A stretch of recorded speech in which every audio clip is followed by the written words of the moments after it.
Hello everyone, so this is Pooja and today we are going to talk about civil disobedience movement. Last class में हमने बात की थी Simon commission and Nehru report की और आज हम चैप्टर 19 शुरू कर रहे हैं जो है civil disobedience movement and round table conference. Chapter हमारा बड़ा है तो इसको पार्ट्स में करेंगे हम और आप अपनी बुक निकाल लीजिए और अपने सामने खोल के उसको रख लो और जो जो पॉइंट्स मैं यहाँ से बोलूँगी उसको आप हाईलाइट कर सकते हो और अगर आपको लिखना है तो आप लिख भी सकते हो उन पॉइंट्स को जो इम्पोर्टेंट पॉइंट्स हैं। ठीक है, तो सबसे पहले हम बात करेंगे इसमें कलकत्ता सेशन ऑफ कांग्रेस। यहाँ से शुरू होता है हमारा जो भी सिविल डिसोबीडियंस मूवमेंट की जो शुरुआत थी, तो कलकत्ता सेशन ऑफ कांग्रेस के बारे में बात करेंगे। देखो, it was the Calcutta session of the Congress in December 1928। दिसंबर 1928 में हुआ था ये सेशन कांग्रेस का। That Nehru report was approved but younger elements, जो यंगर एलिमेंट्स थे ना वो डिससेटिस्फाई थे जो नेहरू रिपोर्ट थी। अब जो यंगर एलिमेंट्स थे उनमें कौन कौन था? Jawaharlal Nehru ji, Subhash Chandra Bose and Satyamurti expressed their dissatisfaction with dominion status as the goal of Congress. Jawaharlal Nehru ji का मैंने यहाँ नाम लिया तो मैं आपको बता दूं, आपने कंफ्यूज नहीं होना है। जो नेहरू रिपोर्ट है वो मोतीलाल नेहरू ने पब्लिश की थी। तो जो यंगर एलिमेंट्स थे, जो यूथ था हमारा, वो इस रिपोर्ट से खुश नहीं थे। क्यों खुश नहीं थे? क्योंकि अब उनका मानना था कि 1930 का टाइम आ गया है और इंडिया अभी भी डोमिनियन स्टेटस की ही मांग कर रहा है। हमें डोमिनियन स्टेटस नहीं चाहिए, हमें कंप्लीट इंडिपेंडेंस चाहिए। कांग्रेस का नारा होना चाहिए कंप्लीट इंडिपेंडेंस। अब बाद में देखो क्या होता है, they demanded that the Congress adopt complete independence as its goal. उन्होंने कहा कि कांग्रेस को अब कंप्लीट इंडिपेंडेंस की डिमांड करनी चाहिए। देखो, जो डोमिनियन स्टेटस है उसका मतलब है कि जो देश के आंतरिक मामले हैं ना, उनमें तो वो देश के अंदर जो लोग रह रहे हैं जैसे इंडियन है तो उन्हीं की सरकार बनेगी। बट जैसे जो बड़े बड़े मुद्दे हैं जैसे देश की सेना रखना, फाइनेंशियल डिपार्टमेंट में सारा लेन देन, टैक्स, हर चीज़, वो सारे जो बड़े डिपार्टमेंट हैं वो ब्रिटिश गवर्नमेंट ही संभालेगी और हमें डोमिनियन स्टेटस दे दो, मतलब अपने देश के अंदर ही अपनी तरह से सरकार चलाने का राइट दे दो। वो था डोमिनियन स्टेटस। बट अब कांग्रेस के दिमाग में ऐसी चीज़ें आ रही थी कि अब हमें डोमिनियन स्टेटस नहीं चाहिए, हमें चाहिए कंप्लीट इंडिपेंडेंस। देखो अब क्या हुआ, Congress decided that if the government did not accept a constitution based on dominion status. अब कांग्रेस पता क्या डिसाइड करती है कि अगर इस साल के एंड तक 1929 की बात है, हाँ ये 1929 की बात है, कि अगर इस साल के एंड तक सरकार हमारी ये जो डिमांड है डोमिनियन स्टेटस की, इसको एक्सेप्ट नहीं करती है, तो the Congress would not only demand complete independence but would also launch a civil disobedience movement to attain its goal. अगर सरकार हमारी बात नहीं मानती है, जो ब्रिटिश गवर्नमेंट है, अगर वो अब हमारी बात नहीं मानेगी तो इस साल के एंड तक हम क्या करेंगे, कंप्लीट इंडिपेंडेंस का नारा तो देंगे ही देंगे बट साथ में सिविल डिसोबीडियंस मूवमेंट को भी लॉन्च कर देंगे। ऐसा बोला जो लीडर्स थे कांग्रेस के, उन्होंने। ठीक है, अब देखो इसके बाद क्या होता है, पॉलिटिकल एक्टिविटी ड्यूरिंग 1929 के टाइम पे जो पॉलिटिकल एक्टिविटीज़ हुई उनके बारे में देखते हैं। देखो, एक कांग्रेस वर्किंग कमेटी थी जिसमें कांग्रेस के ही लीडर्स थे, वो भी मतलब कांग्रेस को ही फॉलो करते थे। उन्होंने एक कैंप ऑर्गेनाइज किया और उसमें उन्होंने क्या किया कि फॉरेन क्लॉथ का बॉयकॉट करो। और वो पता क्या कर रहे थे, ढेर लगाते थे गांव विलेजेस के लोग, जैसे एक जगह सारे किसी के पास अगर फॉरेन क्लॉथ है ना, खरीदना तो नहीं है, अगर किसी के पास हैं भी तो वो उनको जला दे रहे थे, ढेर लगा रहे थे बड़े बड़े और आग लगा के उनको जला दे रहे थे। मतलब एक बहुत अग्रेसिव प्रोग्राम देखने को मिला against the boycott of foreign cloth. ठीक है, इस टाइम पे 1929 के टाइम पे। और जब गांधी जी ने देखा कि लोग मतलब इस तरह से जुड़ रहे हैं, लोगों की भीड़, और हर कोई मतलब जला रहा है वो सारे, इस तरह से इतने बड़े लेवल पे फॉरेन क्लॉथ का बाइकआउट कर रहे हैं। तो गांधी जी ने इनिशिएटिव लिया इस कैंप का मार्च में 1929 में कलकत्ता में, और उनको जो पुलिस थी, जो गवर्नमेंट ऑफिशियल थे ब्रिटिशर, उन्होंने अरेस्ट कर लिया गांधी जी को। And this was followed by bone fire of foreign cloth all over the country. और जब गांधी जी को अरेस्ट किया गया ना, तो उसके बाद तो लोगों ने कंट्री के हर हिस्से में फॉरेन क्लॉथ का बॉयकॉट करना शुरू किया, और हर जगह आपको bonfires of foreign cloth दिखे पूरी कंट्री में। अब देखो इसके बाद क्या होता है, इरविन, अब सरकार को लग रहा था कि नहीं, लोगों का अग्रेशन जो है वो बढ़ता ही जा रहा है, मतलब लोग अब सुनने को तैयार नहीं है। अब इसके बाद क्या होता है, इरविन डिक्लेरेशन आती है 31 अक्टूबर 1929 को। इरविन जो थे ना, लॉर्ड इरविन वॉइसरॉय थे इंडिया के 1926 से लेके 1931 तक, ठीक है। तो इन द ईयर ऑफ 1929 ही declared that the objective of the British was to grant dominion status. 1929 में ना 31 अक्टूबर को वो देख रहे थे कि मतलब पूरे इंडिया में लोग इस तरह से बॉयकॉट कर रहे हैं, तो उन्होंने उस हर चीज़ को शांत करने के लिए क्या किया, बोल दिया कि ठीक है, जो ब्रिटिश गवर्नमेंट है ना, मतलब वो आपको ये डोमिनियन स्टेटस दे देगी, मतलब बोल दिया उन्होंने ऐसा। और फिर देखो, this famous declaration is known as Deepavali declaration. Irwin declaration को दीपावली डिक्लेरेशन भी कहा जाता है। अब देखो क्या होता है, उसने बोल तो दिया, पर ऐसा उसने नहीं बोला, ऐसा कोई डेट प्रॉमिस नहीं की उसने, या कोई टाइम नहीं बताया कि आपको इस साल में या इस महीने में या इतने टाइम के बाद हम डोमिनियन स्टेटस देंगे। अब सबको, कांग्रेस को तो पता ही था ये अंग्रेज बोलते कुछ हैं करते कुछ हैं, उनको लोगों को अब वैसे भी अंग्रेजों पे तो 1% का भी भरोसा नहीं था, क्योंकि ये थे ही नहीं भरोसे के लायक। तो नेक्स्ट पेज पे मूव करते हैं। अब बात करेंगे हम दिल्ली मैनिफेस्टो की।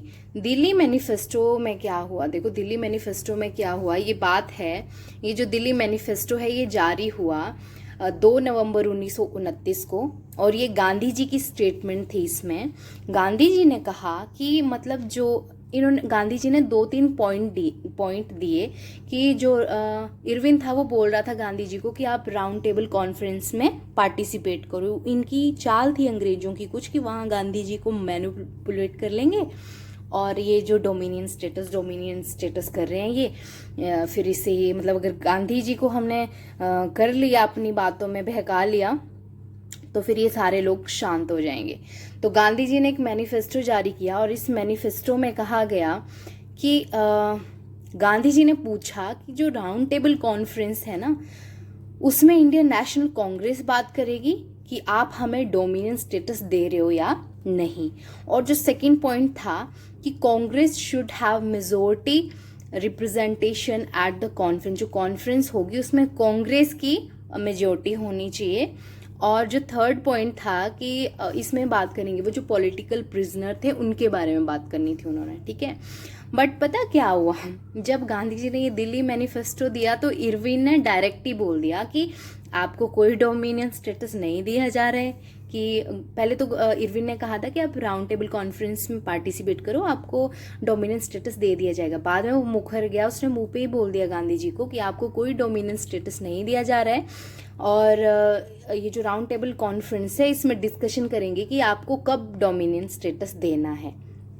अब देखो यहाँ लास्ट लाइन है, viceroy Irwin rejected the demands put forward in Delhi manifesto. जो गांधी जी ने कहा उसको कि जो दिल्ली मैनिफेस्टो में मैंने डिमांड्स रखी है इसको तू आगे फॉरवर्ड कर गवर्नमेंट को, बट इसने साफ साफ मना कर दी कि मैं ये नहीं करूँगा, और ना ही तो मैं किसी तरह का कोई डोमिनियन स्टेटस दिया जा रहा है जिसके लिए कि ये राउंड टेबल कॉन्फ्रेंस हम रख रहे हैं। फिर देखो इसके बाद क्या होता है, अब लोगों में फिर उबाल आया, लोग फिर गुस्सा हो गए, कांग्रेस के लीडर्स, गांधी जी, हर एक आदमी कि ये बोलते कुछ हैं करते कुछ हैं, बोलते कुछ हैं करते कुछ हैं। अंग्रेज सब परेशान थे इनसे। अब देखो लाहौर कांग्रेस एंड पूर्ण स्वराज की बात होगी। अब तो लाहौर कांग्रेस का जो लाहौर में कांग्रेस ने पूर्ण स्वराज का पहली बार नारा दिया था, उसके बारे में है ये। देखो, ये बात है 31 दिसंबर 1929 की। आधी रात को रावी नदी के किनारे जो जवाहरलाल नेहरू जी थे, वो उस टाइम प्रेसिडेंट थे इंडियन नेशनल कांग्रेस के, और उन्होंने आधी रात को रावी नदी के किनारे जो ट्राई कलर फ्लैग था हमारा, उसको होस्ट किया एंड नारा दिया, इनकलाब जिंदाबाद। ठीक है, और देखो यहाँ पे the following major decision were taken at the Lahore session. क्या डिसीजन थे, इनके बारे में बात करेंगे। The round table conference was to be boycotted. अब इन्होंने डिसाइड कर लिया कि हम राउंड टेबल कॉन्फ्रेंस का हिस्सा ही नहीं बनेंगे, सीधा सीधा बोल दे कि बाइकआउट करो इसका। Complete independence was declared as the aim of the अब कांग्रेस डोमिनियन स्टेटस का नारा या डोमिनियन स्टेटस की मांग नहीं करेगी, कंप्लीट इंडिपेंडेंस चाहिए भाई अब हमें। अब तुम मौज करो अंग्रेजों। जैसे अभी तक हम बोलते रहे डोमिनियन स्टेटस तो तुम लोग नहीं माने, तो ठीक है, फिर अब हमें चाहिए पूर्ण आज़ादी। कांग्रेस वर्किंग कमेटी जो थी, उनको ऑथराइज किया गया कि आप प्रोग्राम लॉन्च करो, सिविल डिसओबीडियंस मूवमेंट को लॉन्च करो, including non payment of tax. लोगों को बोल दो कि आपने किसी भी तरह के टैक्स की पेमेंट नहीं करनी है। और जितने भी मेंबर थे लेजिस्लेटिव असेंबली में, उनको बोला कि तुम रिजाइन करो अपनी सीट्स से। और देखो 26 जनवरी 1930 को फिक्स किया गया कि ये इस दिन हम अपना इंडिपेंडेंस डे मनाएंगे। ठीक है, अब देखो ये हुआ था, ये है लाहौर सेशन जो था कांग्रेस का, और पूर्ण स्वराज का इन्होंने यहाँ पे नारा दिया। अब देखो इसके बाद 26 जनवरी 1930 की हम बात करेंगे कि इसको क्यों रखा गया था, कि अगर हमें आज़ादी मिलेगी तो हम 26 जनवरी उस डेट को रखेंगे, पहले ऐसा कहा गया था। बट हमें आज़ादी मिली अगस्त में, फिर हम जनवरी तक का वेट नहीं कर सकते थे, इसलिए फिर तब डिसाइड किया कि अगर हमारे जब संविधान बनेगा उसको हम 26 जनवरी को लागू करेंगे। ठीक है, तो तभी फिर हमारा संविधान तो नवंबर में बन के तैयार हुआ था, बट उसको अपनाया गया था 26 जनवरी। ठीक है, तो अब देखो इस दिन क्या हुआ था, पब्लिक मीटिंग ऑर्गेनाइज की गई ऑल ओवर द कंट्री। जो कुछ लीडर थे कांग्रेस के, उन्होंने विलेजेस में पब्लिक मीटिंग ऑर्गेनाइज की और एक प्लेज ली लोगों ने, और नेशनल फ्लैग को होस्ट किया। और जो प्लेज थी वो गांधी जी ने लिखी हुई थी सारी। तो उसका देखो फर्स्ट पॉइंट था कि जो इंडियन है ना, उनका राइट है फ्रीडम, उनका राइट है आज़ादी, और अब हमें वो आज़ादी चाहिए तुम अंग्रेजों से। The British government in India has not only deprived, British government ने इंडिया में इंडियंस का सिर्फ मतलब आज़ादी ही नहीं छीनी है, पर हर तरह से शोषण किया है, economically, politically, culturally and spiritually, हर तरह से इंडियंस का शोषण किया है ब्रिटिशर्स ने। और जो इसका थर्ड पॉइंट था कि इन्होंने हमारे ऊपर इतनी बुरी तरह से टैक्स डाले कि मतलब ऐसा तो मतलब कोई दुश्मन भी किसी के साथ ना करे। इन्होंने यहाँ की जनता को या लोगों को जीने के लायक नहीं छोड़ा है, लोगों को मजबूर किया है मरने पे।